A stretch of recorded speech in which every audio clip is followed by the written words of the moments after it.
Ta ta ta ta ta ta ta ta ta ta ta ta ta ta na ta na na na na. Cross-eyed. Greetings. The beta ended quite a while ago, and I wanted to give my thoughts and my hope for the future of this game. First of all, I loved playing Pokemon Unite. I haven't felt this good about a MOBA in such a long time. Even going into ranked play made me hype for it. And I was a high elo Pokemon Unite player. Your boy did it. I may be Silver in League, but I was Ultra Cup Class 5 in Unite. I almost reached Master. I peaked very close. There was 20 Pokemon available. There was 2 support, 3 speedster, 4 defender, 4 all-rounder, and 7 attacker. In the showcase, Clefable was there, but the Pokemon was not there in the beta. And most likely, the Pokemon would have been the support. That's what I thought. And in the Chinese beta testing, they had Zeraora. That was pretty much an all-rounder. And I think they had Wigglytuff. I've seen a lot of pictures and screenshots, though I'm not sure. But I've seen a screenshot of the shop, and Wigglytuff was indeed there. And Wigglytuff would have probably ended up as a support either. Jigglypuff is a really good supportive Pokemon. And so, yeah. The entire cast was Eldegoss, Mr. Mime, Blastoise, Slowbro, Snorlax, Crustle, Gengar, Talonflame, Absol, Garchomp, Machamp, Lucario, Charizard, Venusaur, Pikachu, Cramorant, Cinderace, Alolan Ninetale, Greninja, and Gardevoir. The cast was varied. Like, all-rounder being Bruiser, attacker, well, it was kind of split between Spellcaster, like, let's say Gardevoir, and auto-focus Pokemon like Cramorant. Support are not defined right now. There's not a really... It's either a buffer, debuffer, or a healer. So, that's kind of it. And, like, defender is pretty much just tank, raw tank, peeler, and speedster were kind of assassins, like able to burst really fast while being hard to catch. And yeah, so now I'll go into details of each classes and their Pokemon and my thoughts on every one of them. So first, support. Eldegoss was mostly focused on healing and giving debuff, while Mr. Mime was really focused around peeling and zoning. And to be honest, sadly Eldegoss was the stronger one.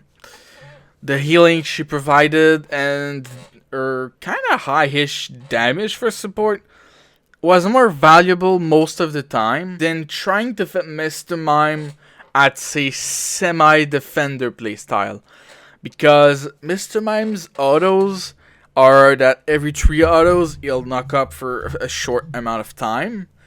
Meaning Mr. Mime pretty much need to be at all time in the battle. Meaning you need to invest all your items into either really high damage for his confusion or psychic, or you have to invest into like tank stat. And Eldegoss was way easier to fit in a team comp than Mr. Mime ever was. For the all-rounder, sadly Machamp lived what Mr. Mime lived, but like way the fuck harder. Machamp was barely seeing any playability. And I've seen people dodge or straight up AFK when they saw a Machamp, and you could clearly see their unhappiness. Because Machamp was very similar to Garchomp, except the fact that he lacked healing and his CC was weak. But they had the same kind of ish vision mechanic.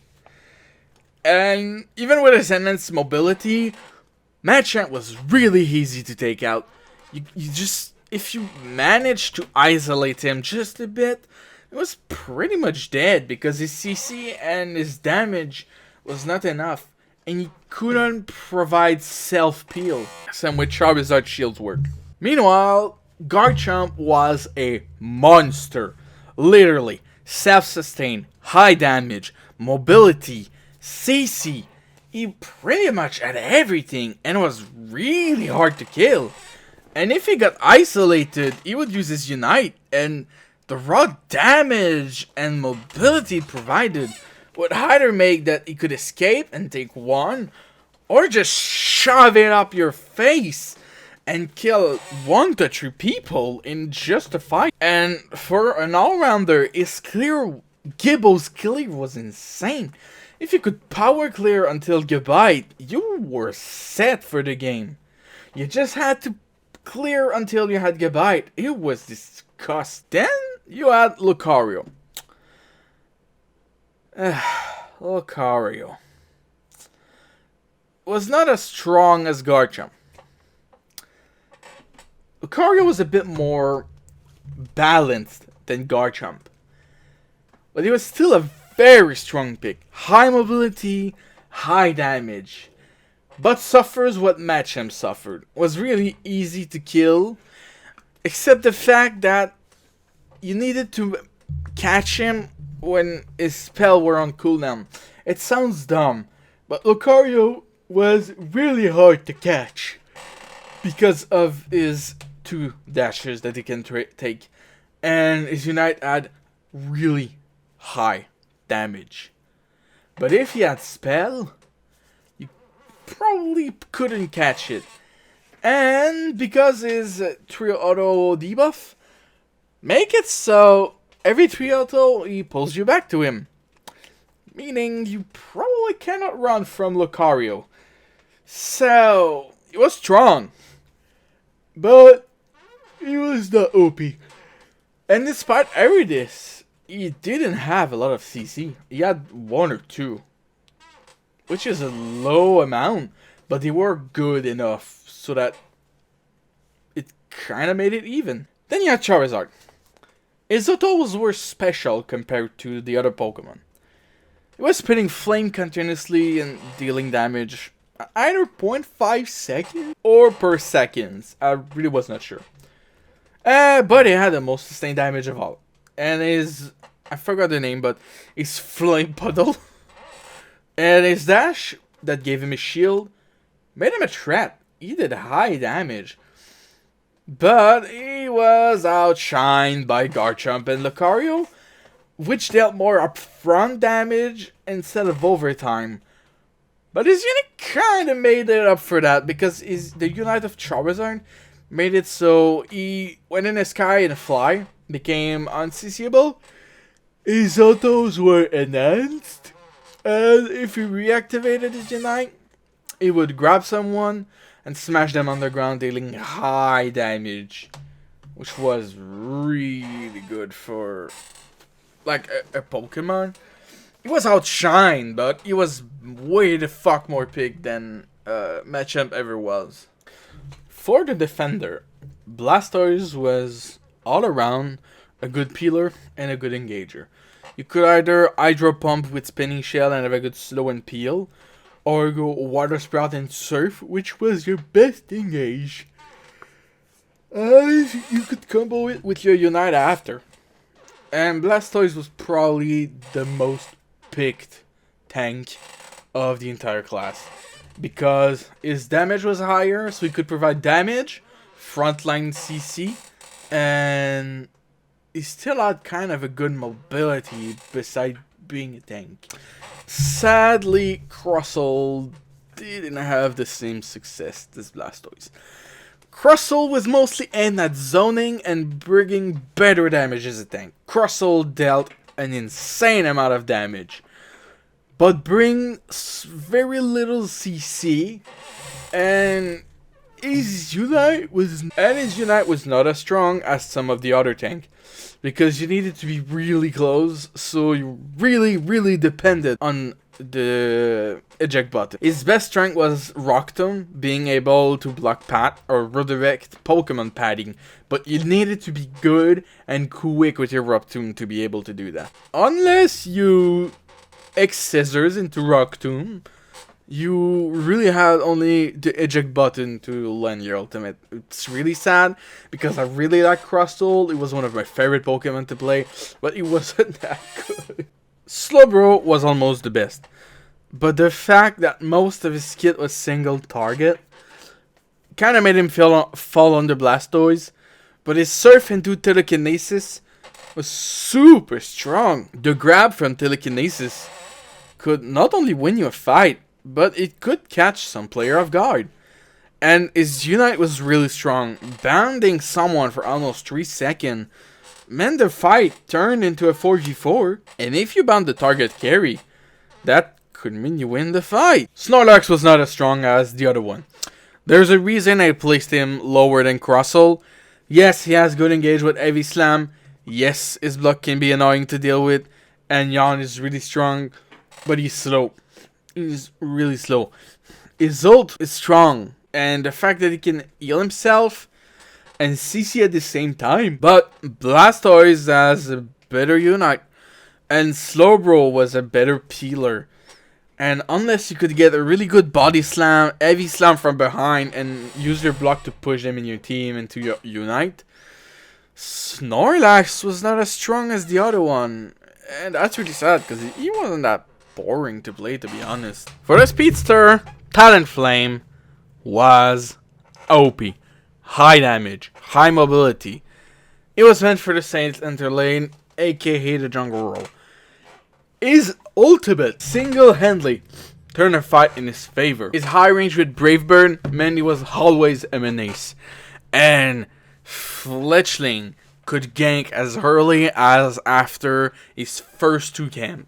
It's 3 camps if you count Lillipup. Which meant that around the time you start fighting in lane, he was there to gank. And that was curious shit. Absol was ridiculously strong. Fast, mobile, agile. Hard to kill. They are really high damage, while barely being avoidable.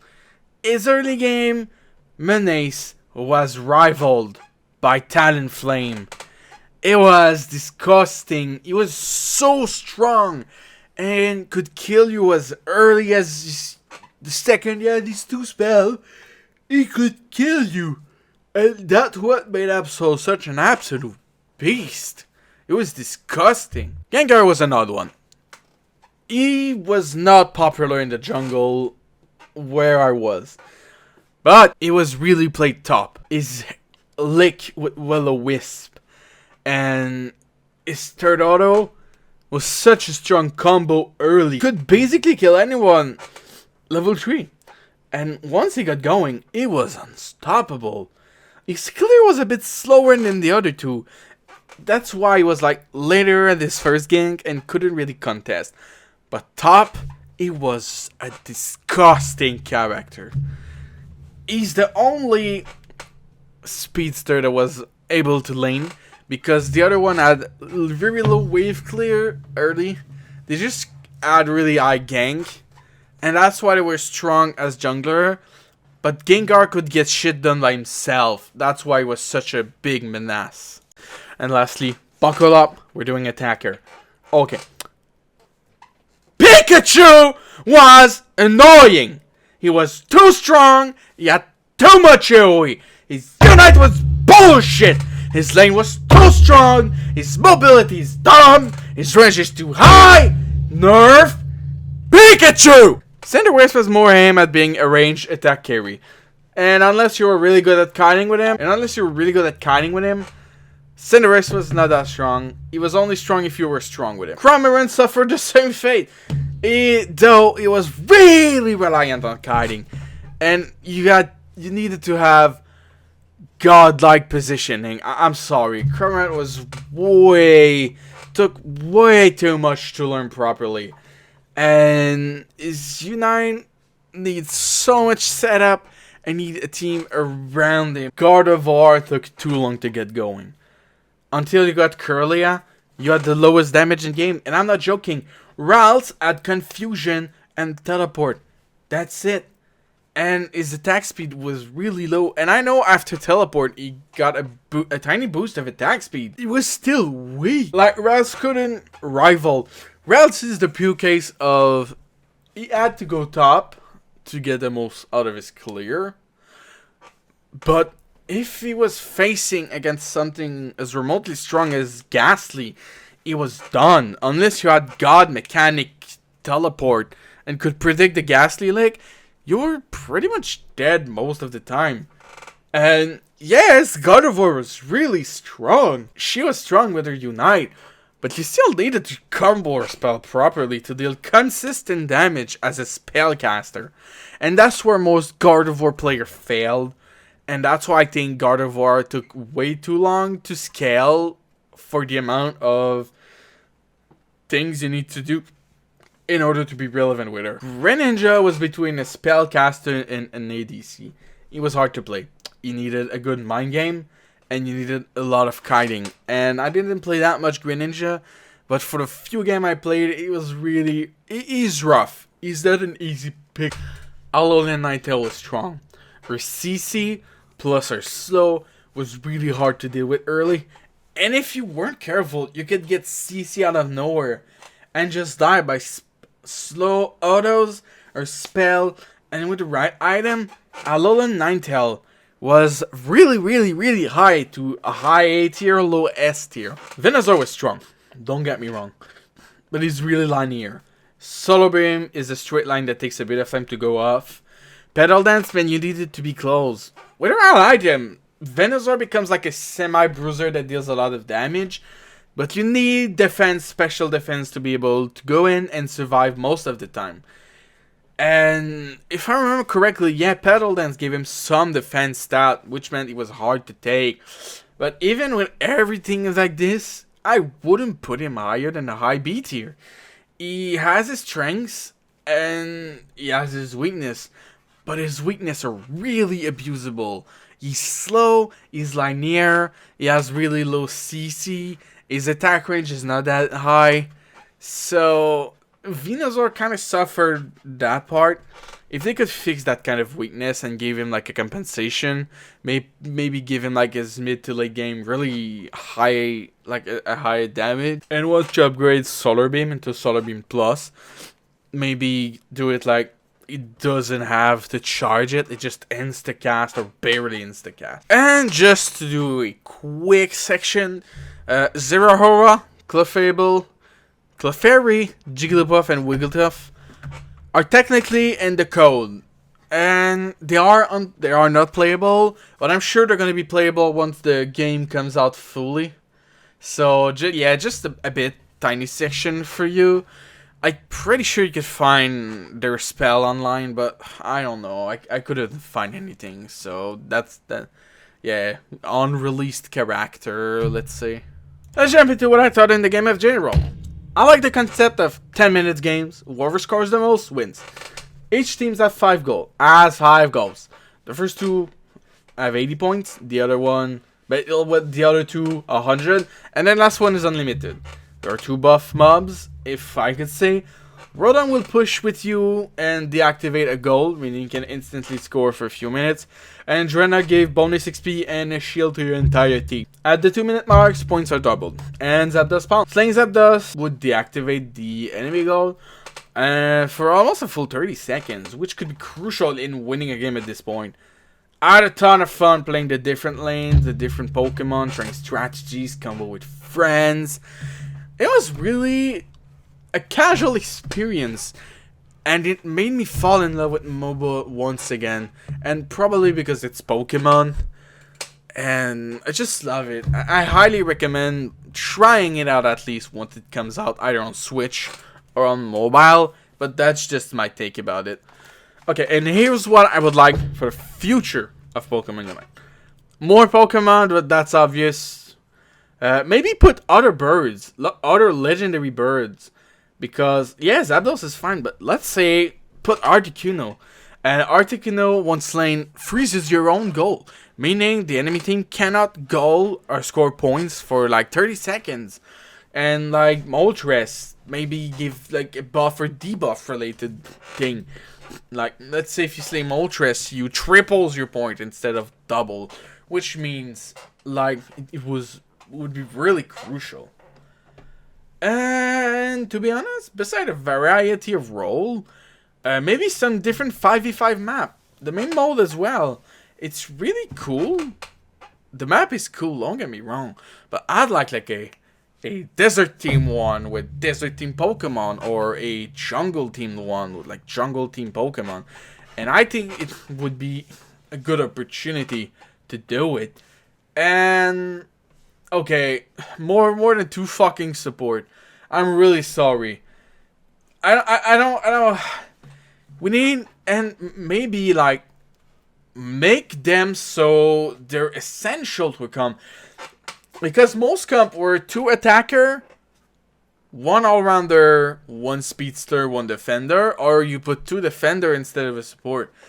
Because a decent team would be like an all-rounder and a tank in the top lane, a speedster in the jungle, and an attacker and a support in the bot lane.